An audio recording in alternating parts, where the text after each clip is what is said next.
Problem 3. Let R be the region in the first quadrant enclosed by the graphs of f of x equal 8x cubed and g of x equals sine pi of x as shown in the figure above. All right, one thing that I'm going to do before I even start is just figure out which one is f and which one is g. We know that 8x cubed looks like, an x cubed graph looks like this, so this curve right here must be f, and then the other one by default must be g. So I'm just going to start out by doing that. All right, for part A, it says to write an equation for the tangent line. So as soon as I see that, I know I'm going to do y equals mx plus b.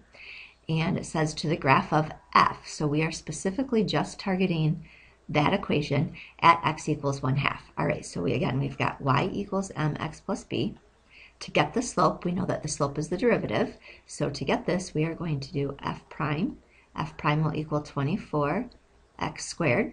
We specifically know that we're going to find it at 1/2, so we're going to find f prime of 1/2, and that will equal 24 times, and this is a non-calculator problem, 1/2 squared. That will give us 24 times 1/4, which will equal 6. So my slope is equal to 6. We know that the x value is equal to 1/2 because they told me to get the y value, we're going to put 1/2 back up into the original function and to get the y value. So we're going to have y equals 8 times 1/2 raised to the third power, which ends up giving me 8 times 1/8, which ends up giving me 1. So my y value is 1. So now I have 1 equals 6 times 1/2 plus b. That gives me 1 equals 3 plus b, and if I solve for b, I'll get b equals -2. So it said to write an equation for the line tangent, I'll have y equals 6x minus 2. Right, this part was worth 2 points. If you correctly found the derivative and got it to be 6, that was worth 1 point. And then if you correctly found the equation of the tangent line, that was worth another point. So in its entirety, that problem was worth 2 points. Right, part B, find the area of R. So here's my area of R. So to find my area of R, we know that we have to do an x value to an x value, and they nicely gave us the x value, so it's going to go 0 to 1/2, and then we're going to do top minus bottom. So if I look at the top curve is going to be g, and the bottom curve is going to be f. So the top curve was sine of pi x, and then minus the bottom curve was 8x cubed. All right, and please keep in mind that this was a non-calculator problem, so I get to do all of this without my calculator. I'm going to move up here when we do this. Since there is a minus sign, we can work each part separately, so I'll have the sine of pi x minus 8x cubed. For this part, I'm going to do a u substitution. I'm going to let u equal pi x, which means du is going to be pi, which means I'm missing a pi on the inside and a 1 over pi on the outside. So I'm going to have 1 over pi, the integral of sine of u. The integral of sine of u is negative cosine u, so this will be negative 1 over pi cosine u. And then the second part, the integral of 8x cubed will be 8 times 1/4 x to the 4th, so that will end up being 2x to the 4th. And then don't forget we have to evaluate it at 0 and 1/2. So when I plug in 1/2, I'll get negative 1 over pi cosine pi times 1/2 would be pi over 2. And then minus 2 times 1/2 to the 4th power. So that's the whole first part. And then minus negative 1 over pi cosine of 0, because pi times 0 is 0, minus 0. All right, so working this out, the cosine of pi over 2 is 0. So that part is totally gone. And then 1/2 to the 4th power is 1/16, and 1/16 times negative 2 is going to be negative 1/8. And then on this part, the cosine of 0 is 1.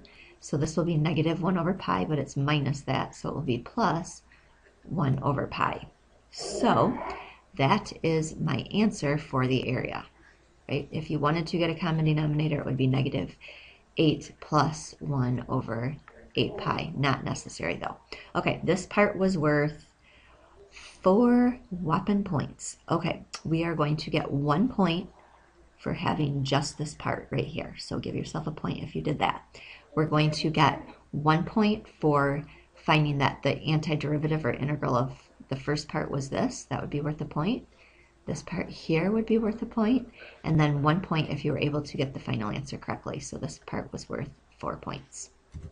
Right, part C, write but do not evaluate an integral expression for the volume of the solid generated when r is rotated about the horizontal line y equals 1. So I'm going to draw the horizontal line y equals 1. If we have a horizontal axis of revolution, I know I'm going to be using the washer method. Okay, and since I'm using the washer method, we're going to have volume equals pi goes on the outside. It's going to be, again, an x value to an x value, so 0 to 1/2.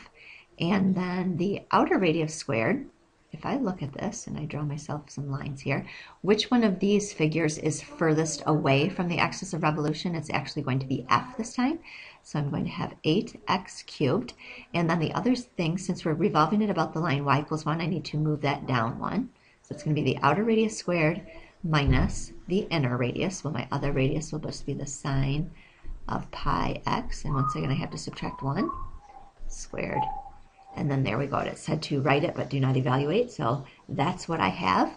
All right, this part was worth 3 points. You're going to get 1 point for having this in your problem. And you'll get 2 points for the rest of the problem. So if you got this all right, it would be worth 2.